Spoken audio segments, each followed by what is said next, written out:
Hello আমার প্রিয় ছাত্রছাত্রী, আবারও আমি তোমাদের সামনে এসে উপস্থিত হয়েছি। দেখতেই পাচ্ছ, বেশ কদিন ধরে তোমাদের সামনে আমি বিভিন্ন ক্লাসের ভূগোল বিষয়ে প্রশ্নবিদ্যা 2025-এর আলোচনা করছিলাম। আজও আমি তোমাদের সামনে অষ্টম শ্রেণীর ভূগোল বিষয়ে প্রশ্নবিদ্যা 2025-এর যে 303 নাম্বার পেজ, সেই পেজে বরানগর RMA হাই স্কুলের যে সেটটা রয়েছে, সেটের শর্ট প্রশ্ন এবং 2 নম্বর প্রশ্নগুলো সম্পর্কে আলোচনা করে দেবো। তোমরা ভিডিওর দিকে লক্ষ্য রাখো। যদি ভিডিওটি ভালো লেগে থাকে অবশ্যই বেশি বেশি করে শেয়ার করে দিও। দেখো, প্রথমেই চলে আসছে আমার শূন্যস্থান পূরণ করো। শূন্যস্থান পূরণ করো কী রয়েছে না, 1 নম্বর হচ্ছে পৃথিবীর আবর্তনের জন্য যে বল কোনো বস্তুর দিক বিক্ষেপ ঘটায় তাকে কী বলা হয়? তাকে ড্যাশ বলে। এখানে আমরা বলবো কোরিওলিস বল বলে, কোরিওলিস বল বলে। 2 নম্বর কোশ্চেন কি রয়েছে, সূর্যের আলো মকরকান্তি রেখার উপর লম্ব হয়ে পড়ে ড্যাশ তারিখে। আমরা এটা দক্ষিণ দিকে রয়েছে মকরকান্তি রেখা, তাই এটা 22শে ডিসেম্বর হবে, 22শে ডিসেম্বর তারিখে।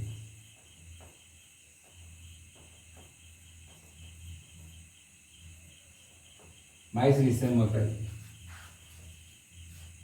3 নাম্বার রয়েছে, দেখো, ঘূর্ণবাতের কেন্দ্রে যেখানে বায়ুর চাপ সবথেকে কম থাকে সেই অংশের নাম ড্যাশ। সেই অংশের নাম হবে ঘূর্ণবাতের চক্ষু। দেখে নাও, ঘূর্ণবাতের চক্ষু বলে। 4 নম্বর কোশ্চেন দেখো রয়েছে, পারানা এবং প্যারাগুয়ে এই দুটি নদী মিলিত হয়েছে ড্যাশ শহরের কাছে। এটা উত্তর হবে, তোমাদের মনে রাখতে হবে, কোরিয়েন্টাস শহরের কাছে। কোরিয়েন্টাস, দেখো, কোরিয়েন্টাস শহরের কাছে। কোরিয়েন্টাস শহর আছে, সেখানে কিন্তু এই পারানা এবং প্যারাগুয়ে এই দুটি নদী মিলিত হয়েছে। 5 নম্বর প্রশ্ন দেখো, দক্ষিণ আমেরিকার পশ্চিমে জলবায়ু শীতল হওয়ার কারণ কি? মূল দুটো কারণ আছে। একটা হচ্ছে বলতে হবে পেরু স্রোত রয়েছে, পেরু স্রোত, এটা একটা শীতল স্রোত, এই কারণে। একটা আন্দিজ পর্বতমালা থাকার কারণে, আন্দিজ পর্বতমালা।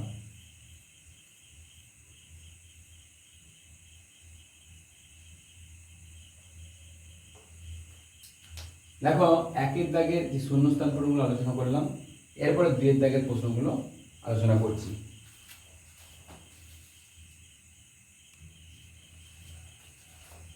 দেখতে পাচ্ছ 2-এর দাগে আমরা যেটা দেখতে পাচ্ছি প্রশ্নগুলো রয়েছে, নিম্নলিখিত প্রশ্নগুলি 2-1 কোথায় উত্তর দাও। 2-এর দাগে রয়েছে নিম্নলিখিত প্রশ্নগুলি 2-1 কোথায় উত্তর দাও। তাহলে প্রথম প্রশ্ন রয়েছে, দেখো, পৃথিবীর দ্বিতীয় উচ্চতম সক্রিয় আগ্নেয়গিরির নাম কি? পৃথিবীর দ্বিতীয় উচ্চতম সক্রিয় আগ্নেয়গিরির নাম হচ্ছে লুল্লাই লাকু। দেখো, মনে রাখতে হবে,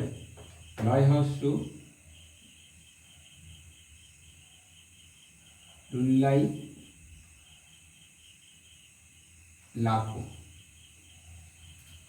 ঠিক আছে, লুল্লাই লাকু হচ্ছে পৃথিবীর দ্বিতীয় উচ্চতম সক্রিয় আগ্নেয়গিরি। 2 নম্বর প্রশ্ন রয়েছে, জাপুরে কার উপনদী? জাপুরে হচ্ছে অরিনোকো নদীর উপনদী। অরিনোকো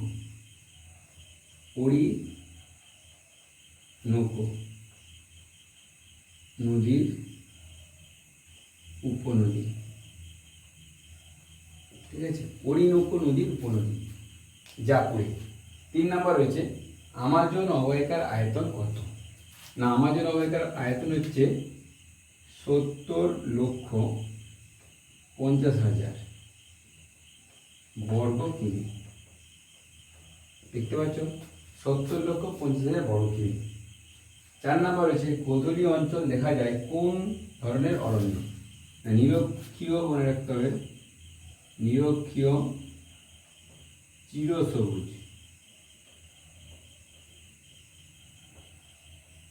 অরণ্য, নিরক্ষীয় চিরসবুজ অরণ্য। 5 নম্বর কোশ্চেন দেখতে পাচ্ছ, সমগ্র পম্পাস অঞ্চলটি কোন দিকে ঢালু? সমগ্র পম্পাস অঞ্চলটি পূর্ব দিকে ঢালু, পূর্ব দিকে। ঠিক আছে, পূর্ব দিকে ঢালু। আচ্ছা, তারপরে দেখো, 6 নম্বর প্রশ্ন, পৃথিবীর শ্রেষ্ঠ গম রপ্তানিকারক দেশটির নাম কি? শ্রেষ্ঠ গম রপ্তানিকারক দেশটির নাম হচ্ছে ব্রাজিল। ব্রাজিল নয়, রাশিয়া হবে। কারণ হচ্ছে ব্রাজিল হচ্ছে বেশি গম উৎপন্ন হয়, কিন্তু রাশিয়া হচ্ছে বেশি গম রপ্তানি করে। দেখো 7 নম্বর কোশ্চেন রয়েছে, সবচেয়ে বেশি উঁচু আকাশের মেঘের গড় নিম্নতম উচ্চতা কত? না, গড় নিম্নতম উচ্চতা হচ্ছে 20,000 ফুট। 20,000 ফুট। দেখো এরপর রয়েছে 8 নম্বর কোশ্চেন, মেঘের জলকণার ব্যাস কত? না, মেঘের জলকণার ব্যাস হচ্ছে 0.02 মিলিমিটার mm। এরপরে দেখো 9 নম্বরটা, শীতল পার্বত্য বায়ুর অনুনাম কি? না, শীতল পার্বত্য বায়ুর অনুনাম হচ্ছে ক্যাটাবেটিক বায়ু। ক্যাটাবেটিক বায়ু। 10 নম্বর প্রশ্ন রয়েছে, পারানা প্যারাগুয়ে নদীর অববাহিকায় অবস্থিত সমভূমিটির নাম কি? না, পারানা প্যারাগুয়ে নদীর অববাহিকায় অবস্থিত সমভূমিটির নাম হচ্ছে পম্পাস সমভূমি।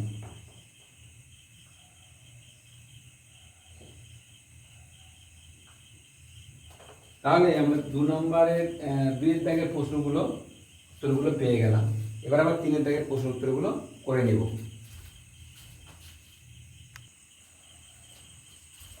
দেখো তোমরা দেখতে পাচ্ছ 3 দাগের প্রশ্নগুলো আমরা করবো এবারে। 3 দাগের প্রশ্নগুলো কিন্তু সংক্ষিপ্ত উত্তর দাও। এখানে 2 নম্বর প্রশ্ন, এগুলো সংক্ষিপ্ত করে উত্তর দিতে হবে আমাদের। প্রথমে 3 দাগের 1 রয়েছে বৃষ্টির ছায়া অঞ্চল কি? দেখো বৃষ্টির ছায়া অঞ্চল বলতে আমরা কি বোঝাবো, দেখো ছবি এঁকে দেখাচ্ছি তোমাদের। দেখো একটা পার্বত্য অঞ্চল বা পর্বত, এইটা যখন জলীয় বাষ্পপূর্ণ বায়ু, গরম বায়ু যখন সমুদ্রের প্রতি ছুটে আসে, প্রচুর জলীয় বাষ্প নিয়ে আসে। যখন সমুদ্র দিয়ে ছুটে আসে তখন প্রচুর জলীয় বাষ্প নিয়ে আসছে, সমুদ্রের প্রতি আসছে গরম বায়ু নিয়ে আসে। জলীয় বাষ্প যখন আসলো স্থলভাগে প্রবেশ করা মাত্র, এই স্থলভাগ কোনো যদি পাহাড় পর্বত পাই, ধাক্কা মেরে উঠে যায়। এভাবে ধাক্কা মেরে উপরে উঠতে থাকে জলীয় বাষ্পপূর্ণ বাতাস, উঠে গিয়ে ঠান্ডা হয়ে কী হবে না, বৃষ্টিপাত ঘটিয়ে দিবে। যে ঢাল দিয়ে উঠবে সে ঢালে বৃষ্টিপাত ঘটাবে। এই ঢালটার নাম হচ্ছে প্রতিবাদ ঢাল। প্রতিবাদ ঢাল। কিন্তু এখানে বৃষ্টিপাত যখন ঘটিয়ে দিল তখন কিন্তু ওই জলীয় বাষ্প কিন্তু তেমন পরিমাণে থাকে না, কিন্তু ওই জলীয় বাষ্পপূর্ণ হীন যখন বাতাসটা যখন বিপদ ঢালে এসে পৌঁছাবে, এটাকে বলো অনুবাদ ঢাল। অনুবাদ ঢাল। তখন কিন্তু জলীয় বাষ্প না থাকার কারণে সেই বাড়িতে বৃষ্টিপাত এখানে হয় না। এই অনুবাদ ঢালে যে বৃষ্টিপাতটা হচ্ছে না, তখন তাকে বলবো আমরা বৃষ্টির ছায়া অঞ্চল। এই জায়গাটা বলবো বৃষ্টির ছায়া অঞ্চল। বৃষ্টির ছায়া অঞ্চল। আবার একবার বলে দিচ্ছি, দেখে নাও।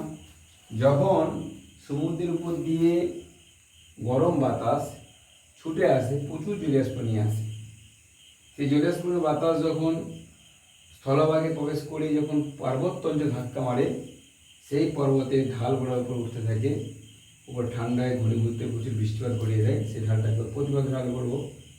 সেই ঢাল পেরিয়ে যখন বাতাস বিপদ ঢালে গিয়ে পৌঁছাবে, অর্থাৎ অনুবাদ ঢালে গিয়ে পৌঁছাবে, সেই বাতাসে কিন্তু জলীয় বাষ্প না থাকার কারণে বৃষ্টিপাত হয় না। এই কারণে অনুবাদ ঢালটাকে বলবো আমরা বৃষ্টির ছায়া অঞ্চল। এইভাবে এটা 2 নম্বর একটা প্রশ্ন। এবার দেখো আমরা দ্বিতীয় যে প্রশ্নটা রয়েছে, মেরু বায়ু শীতল হয় কেন? না, মেরু বায়ু শীতল হওয়ার কারণ দেখো, আমি একটা ছবি আঁকছি এখানে, দেখে নাও। এই ছবিটা দেখলেই পরিষ্কার বুঝতে পারা যাবে মেরু বায়ু শীতল হয় কেন। এটা ভারত পৃথিবীর একটা ম্যাপ, মাঝ বরাবর নিরক্ষর হয়ে গেছে। এইটা গেছে কর্কট সংক্রান্তি, মকর সংক্রান্তি। আচ্ছা, তারপরে দেখো সুমেরু বিন্দু আর কুমেরু বিন্দু, সুমেরু প্রদেশীয় আর সুমেরু কুমেরু। এইটা গেল 0 ডিগ্রি নিরক্ষীয় অঞ্চল। তারপরে 23.5 ডিগ্রি উত্তর বা নর্থ, 23.5 ডিগ্রি দক্ষিণ, এরা 66 ডিগ্রি উত্তর, এরা 66 ডিগ্রি দক্ষিণ। আর এই যে বিন্দুগুলো একটা হচ্ছে উত্তরে হচ্ছে সুমেরু 90°, দক্ষিণে হচ্ছে কুমেরু 90°, সাউথ বা দক্ষিণ লিখে দিচ্ছি, এটা নর্থ বা উত্তর লিখে দিচ্ছি। আমার দরকার কি, মেরুবায়ু শীতলবায়ু কারণ মেরুবায়ু হচ্ছে এখান থেকে প্রবাহিত হবে, অর্থাৎ মেরু অঞ্চল থেকে যে বায়ু প্রবাহিত হয় কোথায়, সুমেরু কুমেরুবৃত্ত অঞ্চলের দিকে। সুমেরু কুমেরুবৃত্ত প্রদেশীয় অঞ্চলের থেকে যখন যে বায়ু মানে বয়ে আসবে সেই বায়ুকে বলবো আমরা মেরুবায়ু। আর মেরুবায়ু ঠান্ডা হয় কারণ বা শীতল হয় কারণ হচ্ছে সূর্য এখানে কিন্তু তীর্যভাবে কিরণ দেয়। এই সূর্য যখন সূর্যালো পৌঁছাতে পারে না, 1 নম্বর পয়েন্ট হচ্ছে সূর্যালো এখানে পৌঁছাতে পারে না, যে কারণে এখানকার বাতাস হচ্ছে ঠান্ডা হয়। দ্বিতীয়ত কি না, যেহেতু ঠান্ডা বায়ু হচ্ছে কিন্তু ভারী হয় উষ্ণ বায়ুর থেকে, সেই জন্য কি এখানে চাপটা প্রচুর হয়। হ্যাঁ, আর চাপ প্রচুর থাকার কারণে ঠান্ডাটা বা শীতলতা বেড়ে যায়, এটা মাথায় রাখতে হবে। দুটো পয়েন্ট, একটা হচ্ছে কি সূর্য সে তীর্য হয়ে পড়ে, ফলে কী হয় সেখানে একেবারে উষ্ণতা পৌঁছায় না, ফলে প্রচণ্ড ঠান্ডা বা এখানকার বাতাসটা হচ্ছে শীতল প্রকৃতি হয়ে থাকে।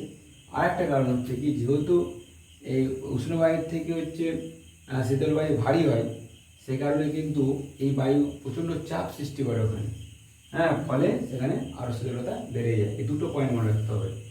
3 নম্বর কোশ্চেন দেখো কী রয়েছে, দক্ষিণ আমেরিকার বেশিরভাগ বা প্রশ্নটাই আসবো আমরা, যেখানে রয়েছে কি দক্ষিণ আমেরিকার বেশিরভাগ জায়গা উষ্ণমণ্ডল এর অন্তর্গত কেন। না, আমরা দক্ষিণ আমেরিকায় যদি আমরা মহাদেশের ছবিটা আঁকি তাহলে দেখতে পেয়ে যাবো। দেখো ছবিটা আমরা এঁকে দেখাচ্ছি, আঁকাটা প্র্যাকটিস করে নিও তোমরা। যেমন একটা ছবি মোটামুটি আঁকলেই চলবে। এই দক্ষিণ আমেরিকা মহাদেশের একেবারে উত্তর দিকের নিরক্ষরেখা বয়ে গেছে 0°। এই নিরক্ষরেখা থেকে একবারে দক্ষিণে প্রায় বেশিরভাগ স্থানটাই 23.5° দক্ষিণ এখানে মকরক্রান্তি রেখা গেছে, অর্থাৎ বেশিরভাগ স্থানটাতে কিন্তু সূর্য এখানে প্রায় লম্বভাবে কিরণ দেয়, যে কারণে কি হচ্ছে এই জায়গাটাতে সূর্য লম্ব কিরণ দেওয়ার কারণে নিরক্ষরেখা থেকে 23.5° দক্ষিণ উত্তর মকরক্রান্তি রেখা পর্যন্ত এখানে উষ্ণমণ্ডল বিরাজ করে।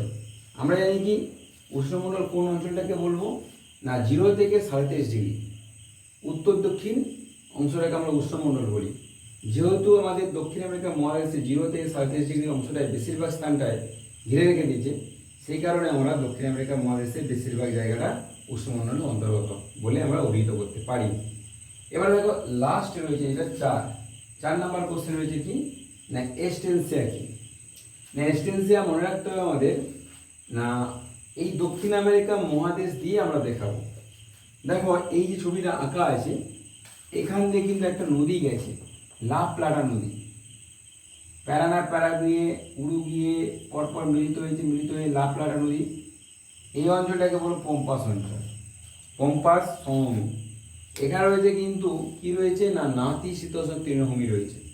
এই পম্পাস অঞ্চলে বা সমভূমিতে কিন্তু নাতিশীতোষ্ণ তৃণভূমি রয়েছে, ফলে এখানে প্রচুর ঘাস রয়েছে, ফলে এখানে পশু পালন প্রচুর পরিমাণে হয়ে থাকে এই নাতিশীতোষ্ণ তৃণভূমি অঞ্চলে বা পম্পাস অঞ্চলে। যে কারণে কি হয়, এখানে পশুর যে ক্ষেত্রগুলি, পশুর যে খামারগুলি, পশুচারণ যে ভূমি দেখতে পাওয়া যায়, সেটাকে বলবো আমরা এস্টেনসিয়া। অর্থাৎ এক কথায় বললে বলা যাবে যে দক্ষিণ আমেরিকা মহাদেশে একেবারে পম্পাস সমভূমি অঞ্চলে যে পশুচারণ ভূমি লক্ষ্য করা যাচ্ছে, তখন তাকে বলবো আমরা এস্টেনসিয়া বলবো। ঠিক আছে, তাহলে আজ এই পর্যন্তই। আমরা মোটামুটি এটা সম্পর্কে বুঝতে পারলাম। হ্যাঁ, তোমরা নিশ্চয় এই সম্পর্কে অবগত হয়েছ। যদি এই সেটটা তোমাদের ভালো লেগে থাকে অবশ্যই তোমরা বেশি বেশি করে ভিডিওটা শেয়ার করে দিও। আজ এই পর্যন্ত থাকলো, ভালো থেকো।